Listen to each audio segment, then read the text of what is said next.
ನಮಸ್ಕಾರ ಸ್ನೇಹಿತರೆ, ಸ್ಪರ್ಧಾ ವಿದ್ಯಾಲಯ ಚಾನೆಲ್ಗೆ ನಿಮ್ಮೆಲ್ಲರಿಗೂ ಹಾರ್ದಿಕ ಸ್ವಾಗತ. ಇವತ್ತು ನಾವು ಮಾರ್ಚ್ 19, 2026ರ 10 ಪ್ರಮುಖ ಪ್ರಶ್ನೆಗಳನ್ನು ನೋಡೋಣ. ನಿಮ್ಮ ಜ್ಞಾನವನ್ನು ನೀವೇ ಪರೀಕ್ಷೆ ಮಾಡ್ಕೊಳ್ಳಿ. KAS, PSI, FTA ಹೇಗೆ ಯಾವುದೇ ಸ್ಪರ್ಧಾತ್ಮಕ ಪರೀಕ್ಷೆಗೆ ತಯಾರಿ ಮಾಡ್ತಿದ್ರೆ ಇದು ನಿಮಗೆ ತುಂಬಾ ಹೆಲ್ಪ್ ಆಗುತ್ತೆ. ಸರಿ, ಹಾಗಿದ್ರೆ ಮೊದಲನೇ ಪ್ರಶ್ನೆಗೆ ಹೋಗೋಣ. ಮೊದಲನೇ ಪ್ರಶ್ನೆ ಕಲೆ ಮತ್ತು ಸಂಸ್ಕೃತಿ ವಿಭಾಗದಿಂದ ಬಂದಿದೆ. 2026ನೇ ಸಾಲಿನ ತುಂಬಾನೇ ಪ್ರತಿಷ್ಠಿತವಾದ ಸಂಗೀತ ಕಲಾನಿಧಿ ಪ್ರಶಸ್ತಿ ಯಾರಿಗೆ ಸಿಕ್ಕಿದೆ? ಆಪ್ಷನ್ಸ್ ಹೀಗಿವೆ: A. TM Krishna, B. Sudha Raghunathan, C. Jayanthi Kumaresh ಮತ್ತು ಡಿ. ಅರುಣಾ ಸಾಯಿರಾಮ್. ಸ್ವಲ್ಪ ಯೋಚನೆ ಮಾಡಿ, ಇದರಲ್ಲಿ ಸರಿಯಾದ ಉತ್ತರ ಯಾವುದಿರಬಹುದು? ಸರಿಯಾದ ಉತ್ತರ ಆಪ್ಷನ್ ಸಿ, ಜಯಂತಿ ಕುಮರೇಶ್ ಅವರು. ನೋಡಿ, ಈ ಪ್ರಶಸ್ತಿಯನ್ನ ಕರ್ನಾಟಕ ಸಂಗೀತ ಕ್ಷೇತ್ರದ ನೊಬೆಲ್ ಪ್ರಶಸ್ತಿ ಅಂತಾನೇ ಕರೀತಾರೆ. ಅಷ್ಟು ಪ್ರತಿಷ್ಠಿತವಾದದು. ಇದನ್ನು ಚೆನ್ನೈನಲ್ಲಿರೋ ದಿ ಮ್ಯೂಸಿಕ್ ಅಕಾಡೆಮಿ ಕೊಡುತ್ತೆ. ಜಯಂತಿ ಕುಮರೇಶ್ ಅವರು ಒಬ್ಬ ಪ್ರಸಿದ್ಧ ಸರಸ್ವತಿ ವೀಣಾವಾದಕರು. ಸುಮಾರು 40 ವರ್ಷಗಳಿಂದ ಸಂಗೀತ ಕ್ಷೇತ್ರಕ್ಕೆ ಅವರು ಕೊಟ್ಟ ಕೊಡುಗೆಯನ್ನು ಗುರುತಿಸಿ ಈ ಗೌರವ ನೀಡಲಾಗಿದೆ. ಹಾಗೆ ಬೇರೆ ಆಪ್ಷನ್ಸ್ ಬಗ್ಗೆನೂ ಸ್ವಲ್ಪ ತಿಳ್ಕೊಳ್ಳೋಣ. TM ಕೃಷ್ಣ ಕೂಡ ಒಬ್ಬ ಅದ್ಭುತ ಗಾಯಕರು. ಅಷ್ಟೇ ಅಲ್ಲ, ರಾಮನ್ ಮ್ಯಾಗ್ಸೆಸೆ ಪ್ರಶಸ್ತಿ ಕೂಡ ಪಡೆದಿದ್ದಾರೆ. ಇನ್ನು ಸುಧಾ ರಘುನಾಥನ್ ಮತ್ತು ಅರುಣಾ ಸಾಯಿರಾಮ್ ಇಬ್ಬರೂ ಪದ್ಮಭೂಷಣ ಪ್ರಶಸ್ತಿ ಪಡೆದ ಶ್ರೇಷ್ಠ ಗಾಯಕಿಯರು. ಸರಿ, ಮುಂದಿನ ಪ್ರಶ್ನೆಗೆ ಹೋಗೋಣ. ಇದು ನಮ್ಮ ದೇಶದ ಡಿಜಿಟಲ್ ವ್ಯವಸ್ಥೆಗೆ ಸಂಬಂಧಪಟ್ಟಿದ್ದು. ಆಧಾರ್ ಸಿಸ್ಟಮ್ ಬಗ್ಗೆ ನಾವೆಲ್ಲ ಕೇಳಿದ್ದೀವಿ. ಇದರ ಅತಿದೊಡ್ಡ ಸಾಧನೆ ಏನು ಅಂತ ಹೇಳ್ಬೋದಾ? ಇದು ಬರೀ ಒಂದು ID ಕಾರ್ಡ್ ಅಷ್ಟೇನಾ, ಅಥವಾ ಅದಕ್ಕಿಂತ ಏನಾದರೂ ವಿಶೇಷ ಇದೆಯಾ? ಬನ್ನಿ ಆಪ್ಷನ್ಸ್ ನೋಡೋಣ. ಹೌದು, ಸರಿಯಾದ ಉತ್ತರ ಬಿ. ಈ ಸಂಖ್ಯೆಯನ್ನೊಮ್ಮೆ ನೋಡಿ, 134 ಕೋಟಿ. ಅಬ್ಬಬ್ಬಾ, ಇದೇನ್ ಸಣ್ಣ ಸಂಖ್ಯೆನಾ? ಆಧಾರ್ ಅನ್ನೋದು ಬರೀ ಭಾರತದಲ್ಲ, ಇಡೀ ಪ್ರಪಂಚದಲ್ಲೇ ಅತಿದೊಡ್ಡ ಬಯೋಮೆಟ್ರಿಕ್ ಐಡೆಂಟಿಫಿಕೇಷನ್ ಸಿಸ್ಟಮ್ ಆಗಿದೆ. ಇದನ್ನ ಮ್ಯಾನೇಜ್ ಮಾಡೋದು unique identification authority of India, ಅಂದ್ರೆ UIDAI. ಇದು ನಿಜವಾಗ್ಲೂ ನಮ್ಮ ದೇಶದ ಡಿಜಿಟಲ್ ಕ್ರಾಂತಿಯಲ್ಲಿ ಒಂದು ದೊಡ್ಡ ಮೈಲಿಗಲ್ಲು ಅಂತಾನೆ ಹೇಳ್ಬೋದು. ಓಕೆ, ಮುಂದಿನ ಪ್ರಶ್ನೆ ಸರ್ಕಾರದ ಆಡಳಿತಕ್ಕೆ ಸಂಬಂಧಿಸಿದ್ದು. ನ್ಯಾಷನಲ್ ಟೆಸ್ಟ್ ಹೌಸ್ ಅಂದ್ರೆ NTH ಅಂತ ಕರೀತಾರೆ. ಇದು ಯಾವ ಕೇಂದ್ರ ಇಲಾಖೆಯ ಅಡಿಯಲ್ಲಿ ಕೆಲಸ ಮಾಡುತ್ತೆ? ಆಪ್ಷನ್ ಸ್ಕ್ರೀನ್ ಮೇಲಿವೆ ನೋಡಿ. ಸರಿಯಾದ ಉತ್ತರ option C, department of consumer affairs ಅಂದ್ರೆ ಗ್ರಾಹಕ ವ್ಯವಹಾರಗಳ ಇಲಾಖೆ. ಹೆಸರಿನಲ್ಲೇ ಇದೆ ನೋಡಿ. ಇದರ ಮುಖ್ಯ ಕೆಲಸ ಏನಪ್ಪಾ ಅಂದ್ರೆ ನಾವು ಬಳಸೋ ವಸ್ತುಗಳ ಕ್ವಾಲಿಟಿಯನ್ನ ಟೆಸ್ಟ್ ಮಾಡಿ ಗ್ರಾಹಕರಾದ ನಮ್ಮ ಹಿತವನ್ನ ಕಾಪಾಡೋದು. ಇಂಟ್ರೆಸ್ಟಿಂಗ್ ವಿಷಯ ಏನಂದ್ರೆ NTH ಈಗ ಇಂಡಿಯಾ ಪೋಸ್ಟ್ ಜೊತೆ ಸೇರ್ಕೊಂಡು ಒಂದು ಹೊಸ ಸೇವೆ ಶುರು ಮಾಡಿದೆ. ಅದೇ ಮನೆ ಬಾಗಿಲಿಗೆ ಸ್ಯಾಂಪಲ್ ಪಿಕಪ್. ಇದರಿಂದ ಏನಾಗುತ್ತೆ ಅಂದ್ರೆ ಸಣ್ಣ ಸಣ್ಣ ಕಂಪನಿಗಳು ಅಂದ್ರೆ MSME ಮತ್ತು ಸ್ಟಾರ್ಟ್ಅಪ್ಗಳು ತಮ್ಮ ಪ್ರಾಡಕ್ಟ್ಗಳನ್ನ ಟೆಸ್ಟ್ ಮಾಡಿಸೋದಕ್ಕೆ ಲ್ಯಾಬಿಗೆ ಅಲಿಯೋದು ತಪ್ಪುತ್ತೆ. ಇದು ಅವರಿಗೆ ದೊಡ್ಡ ಸಹಾಯ ಅಲ್ವಾ? ಟೆಕ್ನಾಲಜಿ ನಮ್ಮ ಜೀವನವನ್ನ ಹೇಗೆಲ್ಲ ಬದಲಾಯಿಸ್ತಿದೆ ಅಲ್ವಾ? ಅದಕ್ಕೆ ಒಂದು ಒಳ್ಳೆ ಉದಾಹರಣೆ ಈ ಮುಂದಿನ ಪ್ರಶ್ನೆ. ಬ್ಲೂ ವಾಯ್ಸ್ ಅಂತ ಒಂದು ಮೊಬೈಲ್ ಆಪ್ ಇದೆ. ಇದರ ಮುಖ್ಯ ಉದ್ದೇಶ ಏನು? ಯೋಚನೆ ಮಾಡಿ. ಸರಿಯಾದ ಉತ್ತರ ಸಿ, ಸಮುದ್ರ ತೀರದ ಮೀನುಗಾರರ ಭದ್ರತೆ ಮತ್ತು ವಿಪತ್ತು ಸಿದ್ಧತೆ ಹೆಚ್ಚಿಸೋದು. ಈ ಆಪ್ ಅನ್ನ ಪಾಂಡಿಚೇರಿ ಯೂನಿವರ್ಸಿಟಿ ಡೆವಲಪ್ ಮಾಡಿದೆ. ಇದರ ಸ್ಪೆಷಾಲಿಟಿ ಏನು ಗೊತ್ತಾ? ಇದು ಮೀನುಗಾರರಿಗೆ ರಿಯಲ್ ಟೈಮ್ ಅಂದ್ರೆ ತಕ್ಷಣದ ಹವಾಮಾನ ಮಾಹಿತಿ ಕೊಡುತ್ತೆ.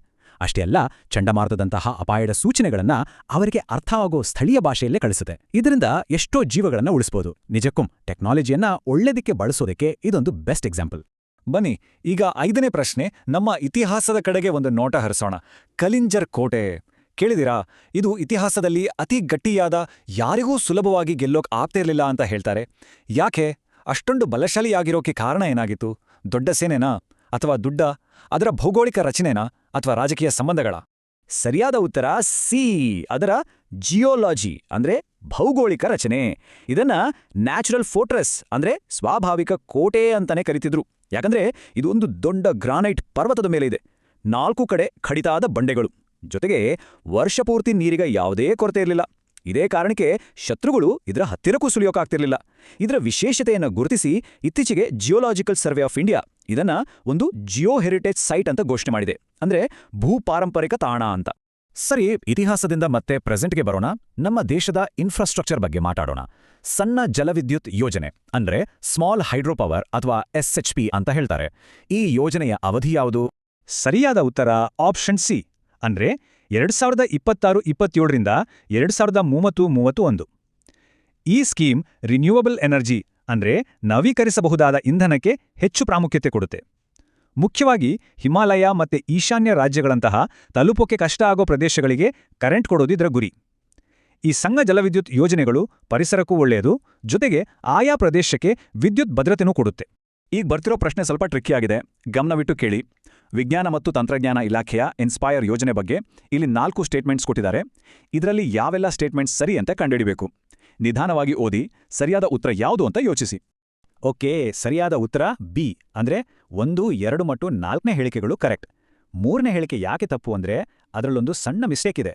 ಇನ್ಸ್ಪೈರ್ ಶಿ ಅಂದ್ರೆ scholarship for higher education scheme ಅಡಿಯಲ್ಲಿ ಸಿಗೋ ಸ್ಕಾಲರ್ಶಿಪ್ 50,000 ರೂಪಾಯಿ ಅಲ್ಲ, ಬದಲಾಗಿ ವರ್ಷಕ್ಕೆ 80,000 ರೂಪಾಯಿ. ನೋಡಿ, ಎಕ್ಸಾಮ್ಗಳಲ್ಲಿ ಇಂತಹ ಸಣ್ಣ ಸಣ್ಣ ಡೀಟೇಲ್ಸ್ ಮೇಲೆನೇ ಮಾರ್ಕ್ಸ್ ಹೋಗೋದು. ಹಾಗಾಗಿ ಇದನ್ನ ನೆನ್ಪಿಟ್ಕೊಳ್ಳಿ.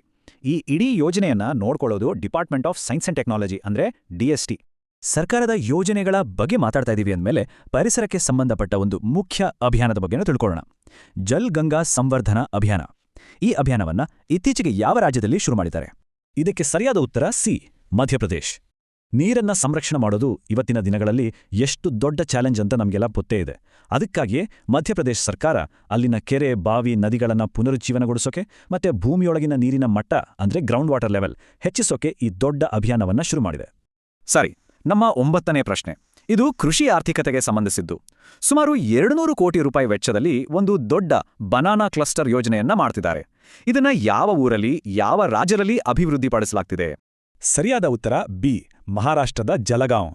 ಜಲಗಾಂವ್ ಊರನ್ನ ಭಾರತದ ಬನಾನಾ ಸಿಟಿ ಅಂತಾನೆ ಕರೀತಾರೆ. ಅಷ್ಟೊಂದು ಬಾಳೆಹಣ್ಣು ಅಲ್ಲಿ ಬೆಳೀತಾರೆ. ಹಾಗಿದ್ರೆ ಈ ಕ್ಲಸ್ಟರ್ ಅಂದ್ರೆ ಏನು? ಅಂದ್ರೆ ಬಾಳೆಹಣ್ಣು ಬೆಳೆಯೋದ್ರಿಂದ ಹಿಡಿದು ಅದನ್ನ ಪ್ರಾಸೆಸ್ ಮಾಡೋದು, ಪ್ಯಾಕ್ ಮಾಡೋದು, ಕೊನೆಗೆ ಬೇರೆ ದೇಶಗಳಿಗೆ ರಫ್ತು ಮಾಡೋವರೆಗೆ ಬೇಕಾದ ಎಲ್ಲಾ ಸೌಲಭ್ಯಗಳನ್ನ ಒಂದೇ ಕಡೆ ತರೋದು. ಇದರಿಂದ ಅಲ್ಲಿನ ರೈತರ ಆದಾಯ ಹೆಚ್ಚಾಗಕ್ಕೆ ತುಂಬಾ ಸಹಾಯ ಆಗುತ್ತೆ. ಸರಿ, ನಾವು ಇವತ್ತಿನ ಕಡೆಯ ಪ್ರಶ್ನೆಗೆ ಬಂದಿದ್ದೀವಿ. ಇದು ನಮ್ಮ ದೇಶದ ಕೋಟ್ಯಾಂತರ ರೈತರಿಗೆ ಸಂಬಂಧಪಟ್ಟ ಯೋಜನೆ PM ಕಿಸಾನ್ ಅಂದ್ರೆ ಪ್ರಧಾನಮಂತ್ರಿ ಕಿಸಾನ್ ಸಮ್ಮಾನ್ ನಿಧಿ. ಈ ಯೋಜನೆ ಯಾವ ಮಿನಿಸ್ಟ್ರಿ ಕೆಳಗೆ ಬರುತ್ತೆ? ಇದಕ್ಕೆ ಸರಿಯಾದ ಉತ್ತರ ಆಪ್ಷನ್ ಬಿ, ಕೃಷಿ ಮತ್ತು ರೈತರ ಕಲ್ಯಾಣ ಸಚಿವಾಲಯ. ಇದು ಸೆಂಟ್ರಲ್ ಗವರ್ಮೆಂಟಿನ ತುಂಬಾನೇ ಇಂಪಾರ್ಟೆಂಟ್ ಸ್ಕೀಮ್ಗಳಲ್ಲಿ ಒಂದು. ಈ ಯೋಜನೆಯಡಿಯಲ್ಲಿ ಅರ್ಹ ರೈತ ಕುಟುಂಬಗಳಿಗೆ ವರ್ಷಕ್ಕೆ 6,000 ರೂಪಾಯಿಗಳನ್ನ 3 ಕಂತುಗಳಲ್ಲಿ ಅಂದ್ರೆ ಪ್ರತಿ ಕಂತಿಗೆ 2,000 ರೂಪಾಯಿ ಅಂತೆಯೇ ಡೈರೆಕ್ಟ್ ಆಗಿ ಅವರ ಬ್ಯಾಂಕ್ ಅಕೌಂಟ್ಗೆ ಹಾಕ್ತಾರೆ. ಇದರಿಂದ ರೈತರಿಗೆ ತಮ್ಮ ವ್ಯವಸಾಯದ ಸಣ್ಣಪುಟ್ಟ ಖರ್ಚುಗಳಿಗೆ ಸಹಾಯ ಆಗುತ್ತೆ. ಸರಿ, 10 ಪ್ರಶ್ನೆಗಳಾಯ್ತು. ಈಗ ಬೋನಸ್ ಆಗಿ ಕೆಲವು ಪ್ರಮುಖ ಪಾಯಿಂಟ್ಗಳನ್ನ ಬೇಗ ನೋಡ್ಬಿಡೋಣ. ಇದನ್ನ ಒಂದು ಕ್ವಿಕ್ ರಿವಿಷನ್ ಅನ್ಕೊಳ್ಳಿ. ಮೊದಲನೇದು, ಬೋಧನ್ AI ಇದು ಶಿಕ್ಷಣ ಕ್ಷೇತ್ರದಲ್ಲಿ ತಂದಿರೋ ಭಾರತ ಎಡ್ಯು AI ಸ್ಟ್ಯಾಕ್ನ ಒಂದು ಭಾಗ. ಎರಡನೇದು, ರುಗೋಸ್ ಸ್ಪೈರಲಿಂಗ್ ವೈಟ್ಫ್ಲೈ ಅನ್ನೋ ಕೀಟವನ್ನ ನಿಯಂತ್ರಣ ಮಾಡಕ್ಕೆ ಆಸ್ಪರ್ಜಿಲಸ್ R55 ಅನ್ನೋ ಶಿಲೀಂಧ್ರವನ್ನ ಬಳಸ್ತಿದ್ದಾರೆ. ಮೂರನೇದು, BBC ಪ್ಯಾರಾಸ್ಪೋರ್ಟ್ಸ್ ವುಮನ್ ಮೋಸ್ಟ್ ಇನ್ಸ್ಪೈರಿಂಗ್ 2025 ಪ್ರಶಸ್ತಿ ವಿಜೇತೆ ಪ್ರೀತಿಪಾಲ್. ನಾಲ್ಕನೇದು, ಹಾರ್ಮುಷ್ ಜಲಸಂಧಿ. ಇದು ಪರ್ಷಿಯನ್ ಗಲ್ಫ್ ಮತ್ತು ಗಲ್ಫ್ ಆಫ್ ಒಮಾನನ್ನ ಸಂಪರ್ಕಿಸುತ್ತೆ. ಐದನೆಯದು, ಮೇಘಾಲಯದ ವಿಧಾನಸಭೆಯಲ್ಲಿ ಸೆಲ್ಫಿ ವಿಡಿಯೋ ಮಾಡೋದನ್ನ ನಿಷೇಧಿಸಲಾಗಿದೆ. ಮತ್ತು ಕೊನೆಯದಾಗಿ, ರಾಮದೇವರ ಬೆಟ್ಟ ಇದು ರಣಹದ್ದುಗಳ ಸಂರಕ್ಷಣಾ ಕೇಂದ್ರವಾಗಿದೆ. ಈ ಪಾಯಿಂಟ್ಸ್ ಕೂಡ ನೆನಪಿರ್ಲಿ. ಹೋಗೋ ಮುನ್ನ ನಿಮಗಾಗಿ ಇಲ್ಲೊಂದು ಕೊನೆಯ ಪ್ರಶ್ನೆ. ಯೋಚನೆ ಮಾಡಿ ಉತ್ತರ ಹೇಳಿ. ನಮ್ಮ ದೇಶದಲ್ಲಿ ಮಹಿಳೆಯರಿಗೆ ಮಾತೃತ್ವ ರಜೆ ಅಂದ್ರೆ ಮಟರ್ನಿಟಿ ಲೀವ್ ಇದಕ್ಕಿರೋ ಕಾನೂನು ಯಾವುದು? ಇದ್ರ ಬಗ್ಗೆ ಸ್ವಲ್ಪ ರಿಸರ್ಚ್ ಮಾಡಿ ನೋಡಿ. ಇದಕ್ಕೆ ಉತ್ತರ ಗೊತ್ತಿದ್ರೆ ತಪ್ಪದೇ ಕಮೆಂಟ್ ಬಾಕ್ಸ್ನಲ್ಲಿ ಬರೆಯಿರಿ. ಹೆಚ್ಚಿನ ನೋಟ್ಸ್ಗಾಗಿ ನಮ್ಮ ಟೆಲಿಗ್ರಾಮ್ ಚಾನೆಲ್ ಜಾಯ್ನ್ ಆಗಿ. ಇವತ್ತಿನ ಈ ಮಾಹಿತಿ ನಿಮಗೆ ಇಷ್ಟ ಆಗಿದ್ರೆ ಖಂಡಿತ ಒಂದು ಲೈಕ್ ಮಾಡಿ, ನಿಮ್ಮ ಫ್ರೆಂಡ್ಸ್ ಜೊತೆ ಶೇರ್ ಮಾಡಿ, ಮತ್ತೆ ನಮ್ಮ ಚಾನೆಲ್ಗೆ ಸಬ್ಸ್ಕ್ರೈಬ್ ಆಗೋದನ್ನ ಮರಿಬೇಡಿ. ಮುಂದಿನ ಸಂಚಿಕೆಯಲ್ಲಿ ಮತ್ತೊಂದು ಇಂಟ್ರೆಸ್ಟಿಂಗ್ ವಿಷಯದೊಂದಿಗೆ ಮತ್ತೆ ಸಿಗೋಣ. ನಮಸ್ಕಾರ.